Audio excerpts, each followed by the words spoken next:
and they'd like some time to understand that role a little better, given the concern around the cable franchise and the public quote-unquote concerns that have been expressed. I'd like to make sure that we at least remove that from consent and possibly defer that for another meeting to give us time to do an analysis on the role of that board. Good. That's EC 16169, is that correct? Yes. And that's in the consent agenda? Okay. I don't know how to take it off. We'll go and remove that from the consent agenda. Any other suggestions or changes to the consent agenda? Okay, so then we'll move the approval of consent agenda without EC 16169 as amended. Councilor Payne. I move approval of the consent agenda. Second. There's been a motion second for approval of the consent agenda. Those in favor say yes. Yes. Those opposed, no. Motion passes. And now we'll go to EC 16169. Councilor Davis. Thank you, Mr. President. Thank you for explaining the procedure. I will make a motion to defer item EC 16169 for 30 days until the next council's next meeting. Second. The motion second for where just a point of order. Where is this going to go then? This bill, if we just deferred, it'll stay. It'll actually be on the council's agenda.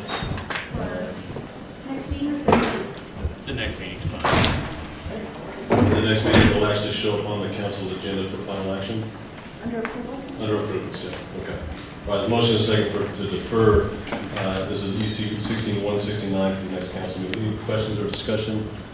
Motion is second to defer. Those in favor say yes. Yes. Those opposed, no. The motion passes. We'll go down to general public comment. This will be a 2-minute time limit. So we have 2 minutes for each person that's speaking in general public comment. At a minute and a half, there'll be the yellow light will go on. There'll be a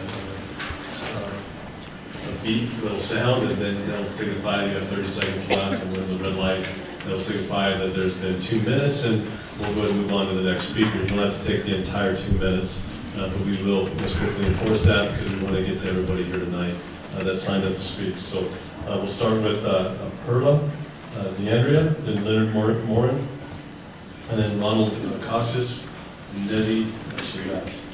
And if your name is called, next is Willard Hunter, followed by Simon Polakowski, and then Justin Chain. I have overhead.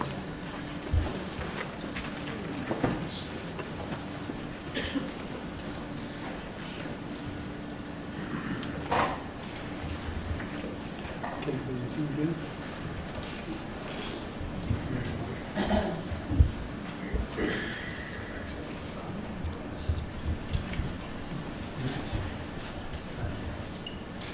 That's it? Okay. Good evening. My name is Willard Hunter, and I want to talk just very briefly about the Cable Franchise and Hearing Board. I'll reserve future comments about e-public compliance and respond to Rob Perry's comments from the last council meeting. The Cable Franchise and Hearing Board is actually is a very important board. The city is beginning its negotiations with Comcast about the upcoming contract, and the city council and the city need the input of this Cable Franchise and Hearing Board.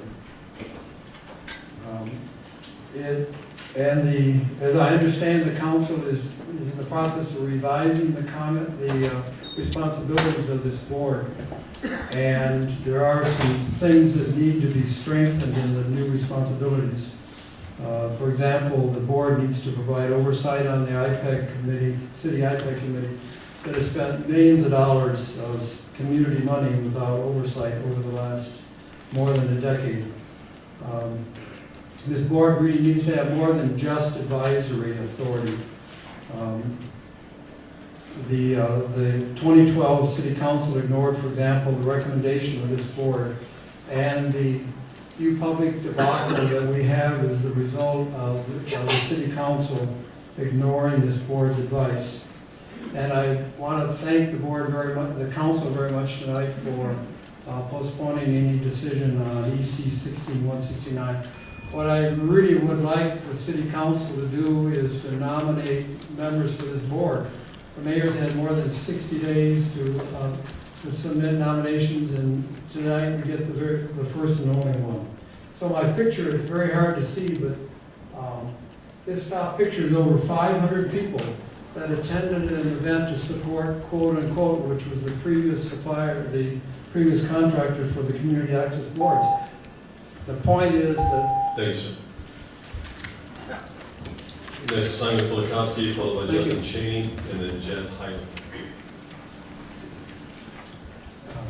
Thank you, Council. Wouldn't it be wonderful if these people that were ahead of me had more than 2 minutes somewhere to present their case to the public? As the public access can be patient, where people could go to the general public and not worry about trying to get in a tremendous amount of information in under 2 minutes. I was here at the last meeting where Mr. Perry did a summary of New Public's management of Channel 27 public access. Mr. Perry seemed very indifferent to compliance, contract compliance. I've worked on construction sites. If you weren't compliant with the contract, you were gone. They've been there 4 years. In the last 2 or 3, they've been actually getting $75,000 more a year for being non-compliant. And they've been rewarded for being incompetent. Mr. Perry was moralizing their programs which he did not like. Many years ago, the late comedian Alan King said, if you don't like something on TV, change the channel. That's the only censorship we need.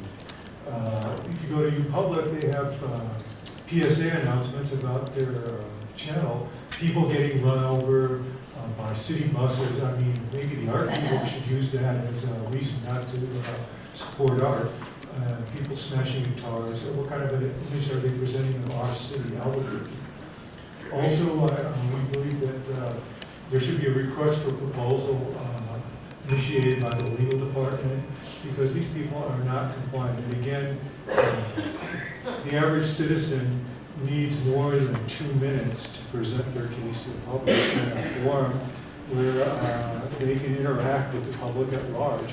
Because if they're shut out of the regular media, where are they? And 2 minutes is not enough, you know. And I believe this is all really a free speech issue. So we have to look at this problem. Thank you.